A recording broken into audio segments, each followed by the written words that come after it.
paraîtrait que la publicité pourrait jouer un rôle prépondérant dans le désastre planétaire actuel lorsqu'on évoque le changement climatique, on en parle beaucoup, mais aussi la transition énergétique. Mais où se situe la société de consommation entre les entreprises qui proposent et qui vendent leurs produits et les relais qui font leur campagne de communication et de publicité? Est-ce qu'on peut y voir une démarche plus vertueuse? Et si oui, est-ce qu'on peut entraîner les autres dans cette même démarche? Eh bien, il semblerait que oui, grâce à Yeti qui a tranché, parce qu'ayant trouvé des solutions, et tenez-vous bien, le coup de chance que nous avons aujourd'hui dans ce magazine, c'est que nous avons avec nous le fondateur de Yeti, la start-up à impact qui va mettre tout le monde d'accord, c'est Fabrice Bonnet. Fabrice, bonjour. Bonjour. Merci d'être avec nous. On va parler de Yeti, de cette démarche vertueuse, co-responsable, qui a pour particularité de sensibiliser toute une chaîne. Mais d'abord, d'où sort Fabrice ? Alors Fabrice, il est arrivé à Rouen il y a une vingtaine d'années et il a tout de suite baigné dans l'entrepreneuriat. J'ai créé une agence de communication et puis ensuite une start-up qui s'appelait Smart Panda, qui a été un beau succès il y a quelques années.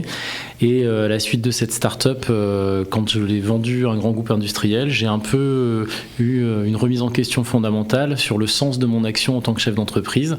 Et c'est à ce moment-là que j'ai fait des rencontres comme Isabelle Descanes du groupe Nutri-7 qui m'a beaucoup apporté, qui m'a apporté la question du sens de mon action. Et j'ai rencontré Zigzag, j'ai commencé à travailler dans une agence de communication engagée et c'est de là que tout est parti. Alors, Yeti, et vous m'arrêtez, enfin, si je dis des bêtises, c'est donné pour mission de réinventer le modèle de la diffusion publicitaire en mettant la technologie au service de l'éthique. Ce qui ne veut pas dire, on y reviendra, qu'il n'y a pas des histoires d'affaires à faire par rapport à la démarche qui est la vôtre. Mais on est bien sur une mission de réinventer un modèle de diffusion. Oui, parce qu'en fait, moi j'ai tiré une conclusion assez déterminante en 2017. J'ai réalisé qu'en fait, dans la grande partie de chasse qui était la surconsommation, je fournissais les balles de fusil en tant que communicant. Et du coup, je me suis posé la question comment faire en sorte de mettre la publicité au service du vivant plutôt qu'au service de sa destruction. Et c'est effectivement suite à cette démarche-là que j'ai pensé des solutions à la fois pour les entreprises et pour les particuliers pour que la pub se mette à leur servir plutôt qu'à desservir l'environnement. En cela, vous proposez des solutions qui sont plutôt novatrices à tous les acteurs de la publicité digitale, les agences de communication, les entreprises, les régies, mais également aux internautes, c'est-à-dire que c'est pour les sensibiliser sur cette démarche-là.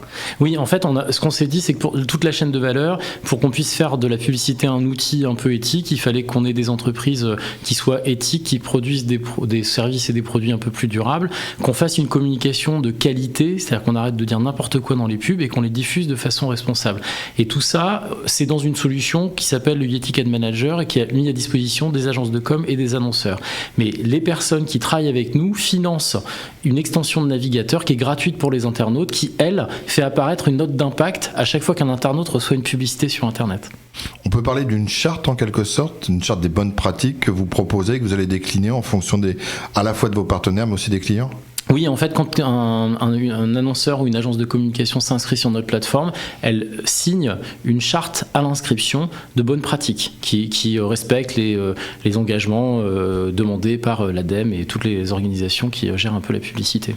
C'est aussi éviter la diffusion d'informations. Ça arrive de temps en temps qu'on ait des données qui se perdent, qu'on nous ait fait croire qu'on en ait perdu une partie de nos données.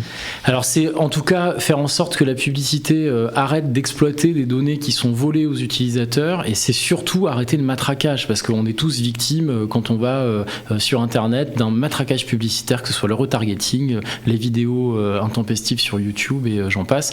Et donc l'idée c'est qu'on mette en place une démarche publicitaire qui arrête de faire du harcèlement publicitaire la règle. Et d'ailleurs on a lancé une campagne de communication avec nos amis les étudiants de l'ISCOM où on fait un parallèle entre le harcèlement de rue et le harcèlement publicitaire sur internet.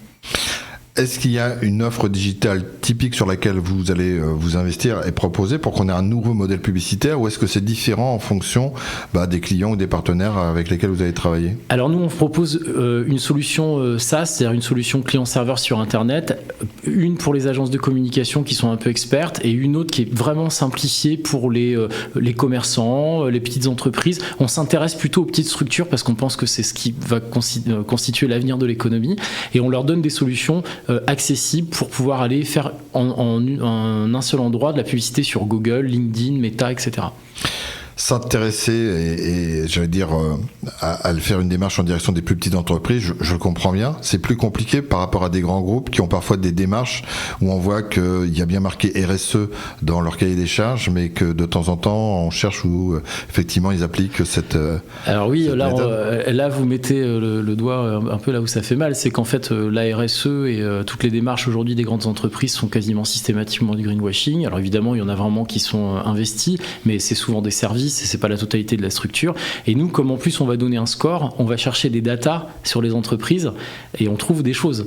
Et ces choses-là montrent qu'il y a beaucoup de divergences entre services, il y a beaucoup de problématiques un peu contradictoires au sein des grosses entreprises. Et d'un point de vue général, je pense aussi que je connais pas beaucoup de PME qui font travailler des esclaves pour fabriquer des vêtements. Je connais pas beaucoup de PME qui sont dans des paradis fiscaux. Et je crois que toutes les PME que je connais payent leurs impôts.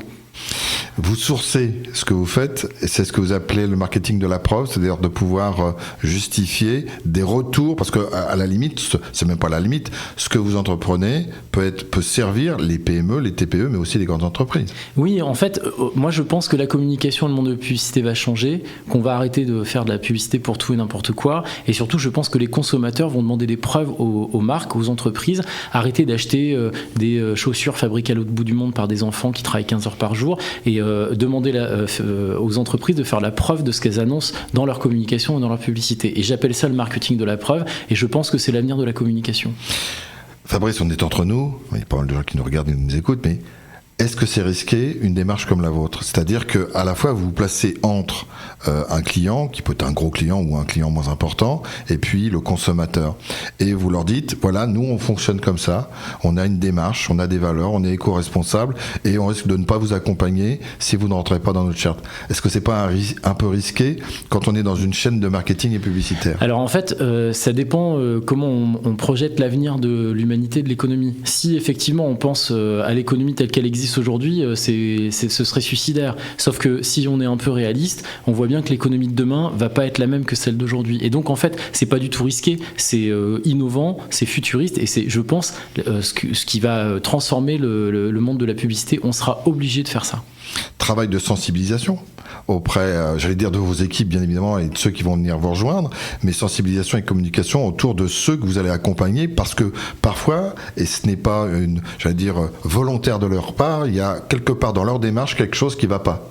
Oui, mais nous, on n'est pas là pour faire culpabiliser les gens, on est là pour les aider, dans la mesure où les annonceurs sont vraiment dans une démarche de transformation. Tout est bon à prendre, et effectivement, on tâtonne, on est tous en train de tâtonner pour essayer de s'améliorer, pour arrêter de faire n'importe quoi avec la planète.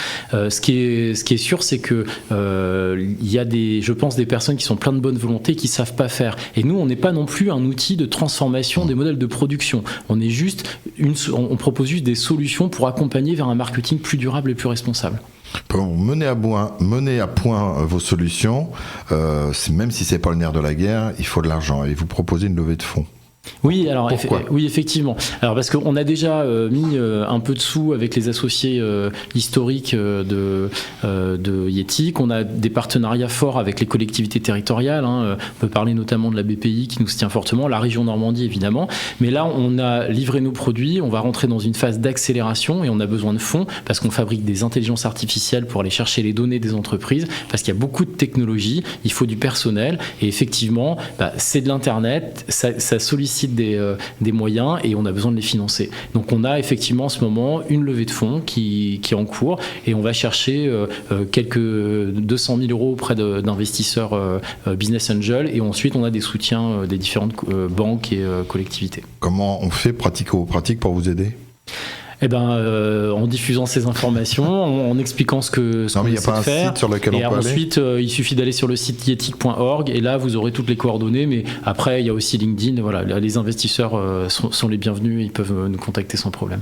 Il nous reste très peu de temps, mais je souligne que cette année, il y a une nouvelle loi sur l'épreuve des engagements que prennent les entreprises. Donc, il y a tout intérêt à faire appel à vos services et à vous accompagner. Oui, parce qu'on donne la preuve fait, de la consommation en CO2 des campagnes de communication. Merci Fabrice Bonnet, merci d'être venu parler à notre micro. Yatic, changer le monde tout en communiquant, c'est une belle démarche. N'hésitez pas à revenir nous voir pour tout ce que vous pourrez faire en termes d'avancée, mais aussi des nouvelles solutions que vous allez prodiguer. Si vous souhaitez revoir ce magazine, nos podcasts habituels, pas de problème, mais aussi le lien que vous connaissez, radiosensation.fr. Vous êtes le bienvenu, vous pouvez revenir quand vous voulez. Merci Fabrice. Bien.